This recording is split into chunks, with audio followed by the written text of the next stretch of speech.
Orang beriman itu enggak sih? Harusnya ya. Orang yang paling bahagia. Orang yang paling bahagia.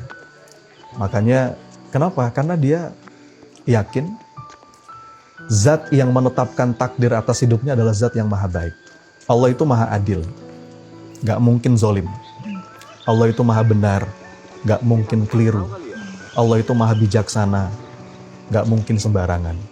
Dan di atas itu semua Allah itu maha sayang. Jadi dia menatap setiap episode hidup yang dipergilirkan dalam hidupnya dengan penuh kebahagiaan.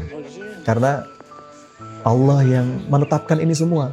Bahkan level berikutnya, Mbak Zizi, kata guru saya, dari orang beriman itu bukan hanya menerima takdir, tapi mencintai takdir. Gimana tuh saat mencintai takdir? Tadi, membangun keyakinan Allah itu nggak mungkin salah. Okay. Baik atau buruk takdirnya kita terima, kita nikmatin gitu ya. Kata Maulana Rumi begini, aku mencintai masalahku.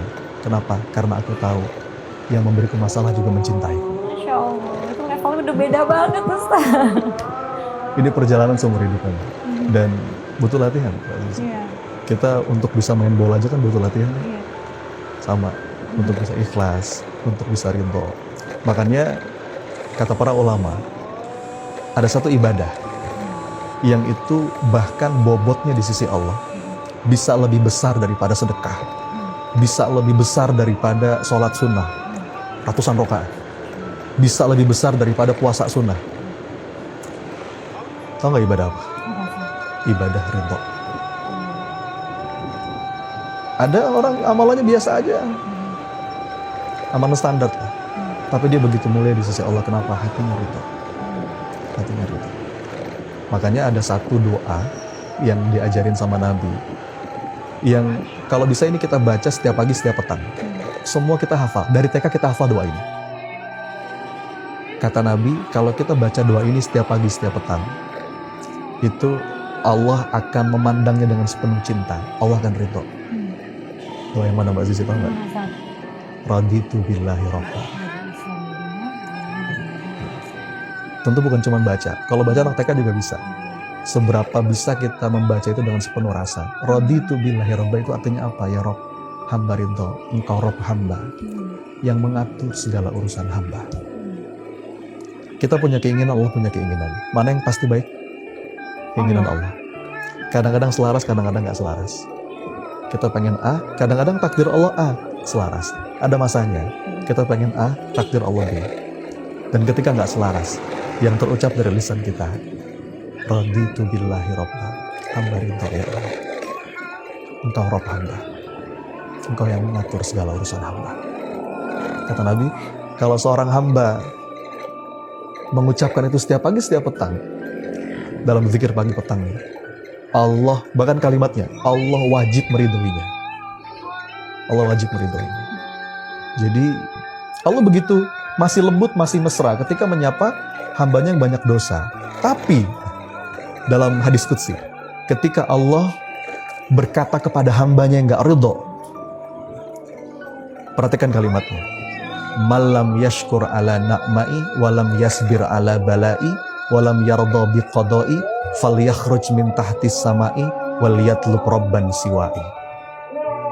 Katakan kepada hambaku yang tidak tahu syukur atas nikmatku, tidak mau sabar atas bala dariku, dan tidak ridho atas takdir ketetapanku, cari Tuhan selain aku, keluar dari kolong langitku.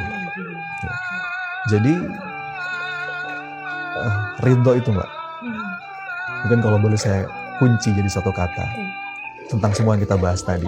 Pertolongan Allah, apa yang kita bahas tadi, kebahagiaan, healing, obat luka batin. Kalau boleh saya rangkum jadi satu kata, maka ridho. Radhiyallahu anhum wa radu'an. Dan puncak suksesnya seorang hamba itu kan ketika dia ridho dan Allah pun ridho. Maka kita minta, ilahi anta maksudi wa ridhoka matlubi ya Allah. Engkaulah maksud tujuan hidupku dan ridhomu lah yang aku harap. A'tini ridhoka wa radina bikulli qada'ika khairihi wa syarrihi. Kasih hamba hati yang ridho ya Rabb atas segala ketetapanmu, baik itu enak ataupun gak enak. Ya, itu kita minta terus sama Allah. Dan dengan itu kita akan menemukan keindahan dalam setiap takdir kehidupan. Gitu, Mbak Desi. Jadi pertolongan Allah akan selalu hadir, akan selalu datang ketika kita ridho atas takdir yang Allah berikan, baik itu baik ataupun buruk, dan kita akan selalu bahagia kalau kita sudah ridho. Iya, saya bahkan berani mengatakan nggak bisa kita masuk ke zona pertolongan Allah kalau kita belum menemukan ridho itu di hati. Karena kadang ridho itu hanya lip service. Iya saya ridho kok, iya saya ikhlas, tapi nggak dari hati. Karena itu memang nggak semudah itu kan untuk bisa membuat, meng-create hati kita sendiri ikhlas sama ketetapan yang Allah kasih. Iya. Tapi kata Imam Ghazali nggak apa-apa Mbak Sisi. Maksudnya begini, ada salah seorang yang bertanya kepada Imam Ghazali, wahai Imam, aku nih gimana ya? Aku nih berzikir, tapi cuma di mulut aja, belum sampai ke hati. Gimana wahai Imam? Kata Imam Ghazali, itu lebih baik. Ya. Lebih baik hatimu lalai dalam keadaan berzikir daripada lalai dalam keadaan yang lain. Maka walaupun cuma masih bisa di mulut, nggak apa-apa Mbak. Ucapin dulu, walaupun di sini. Mudah-mudahan lama-lama turun di sini. Ya Rob, hamba ridho. Ya Rob, hamba ridho. Raditu billahi rabba.